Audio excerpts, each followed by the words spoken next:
Mr. Prime Minister, Mr. Defense Minister, General, allow me to introduce myself. My name is François Rousseau.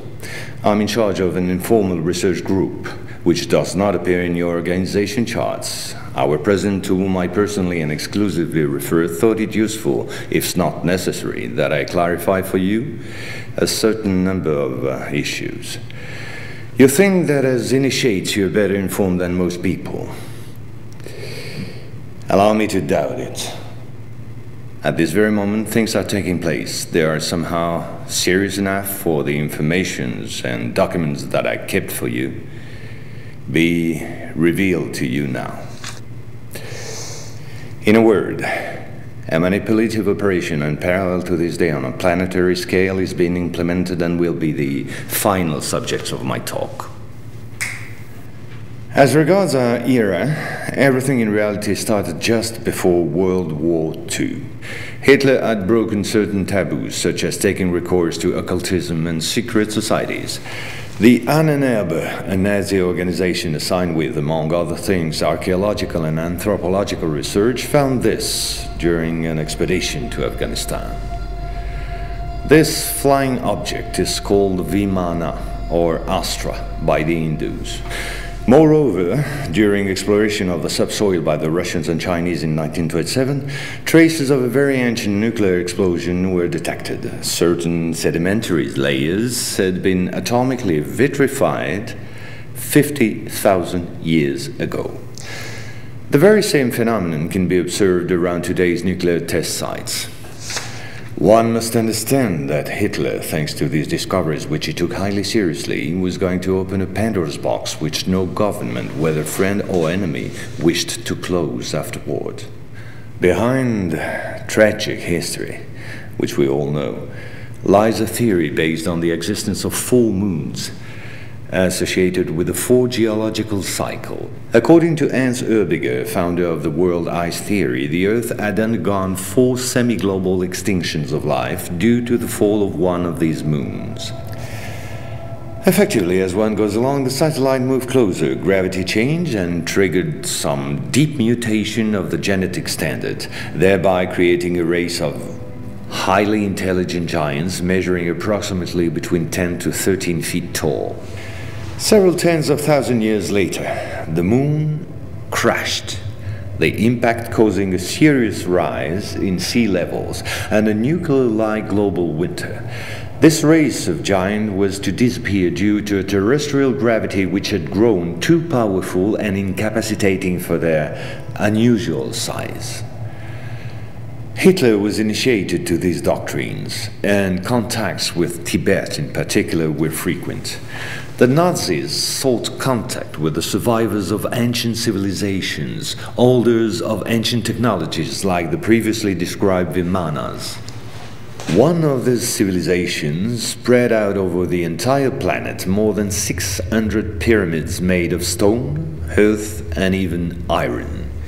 These pyramids are almost all pointed in the same direction, all have the same proportion as number pi, and all situated in magnetotelluric nodes.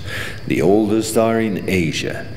2 of them are submerged, one south of Japan at Okinawa, another south of Cuba. These 2 were built about 12,000 years ago.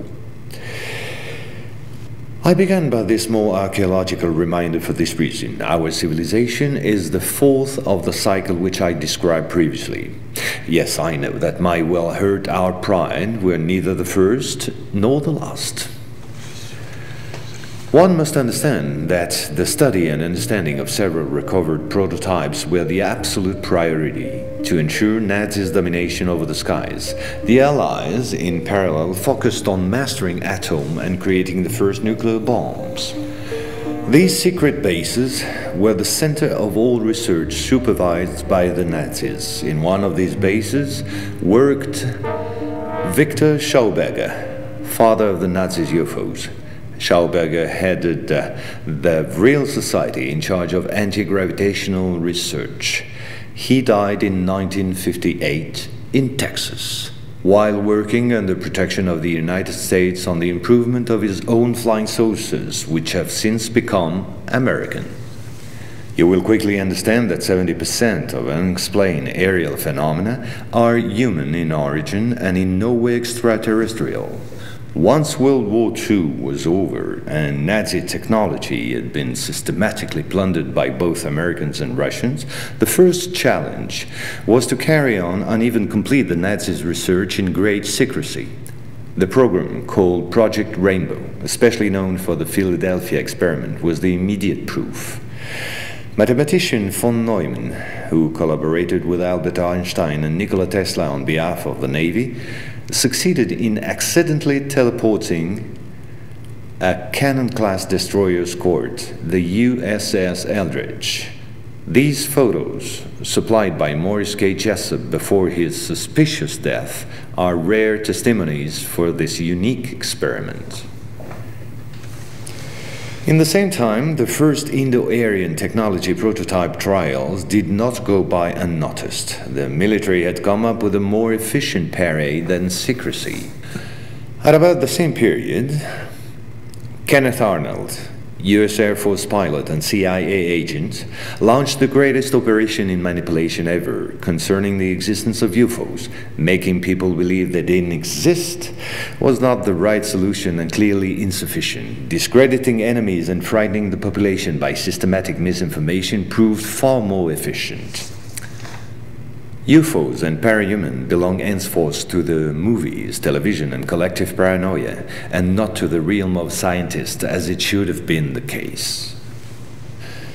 In May 1947, the American Secret Services discovered the existence of an ancient terrestrial UFO secretly recovered by the Russians, which had crashed into the Altai Mountains along their border with Mongolia.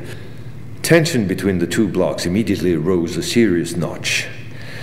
The discovery was spectacular, and so not to lose face, the Pentagon, in tandem with the CIA, decided to tell lies and imagine a huge bluff to convince both the Russians and the world at large that they too recovered a UFO in Roswell in July 1947.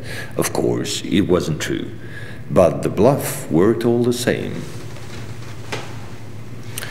In February 1949, just after the so-called Roswell incident, a UFO was photographed and filmed in Antarctica. It was the first photo of this type of a cigar-shaped object.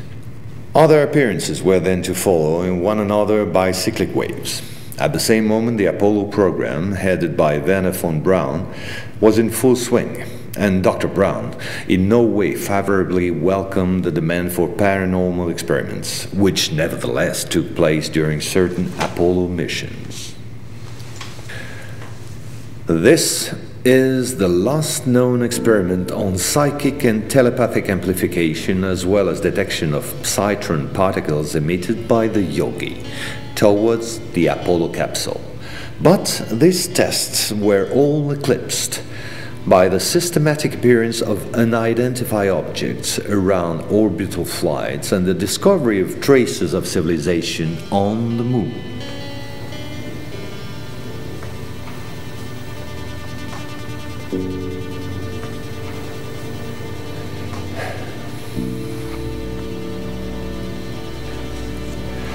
NASA had to face an avalanche of data and embarrassing proofs. The only solution was to put everything under the cloak of defense secret.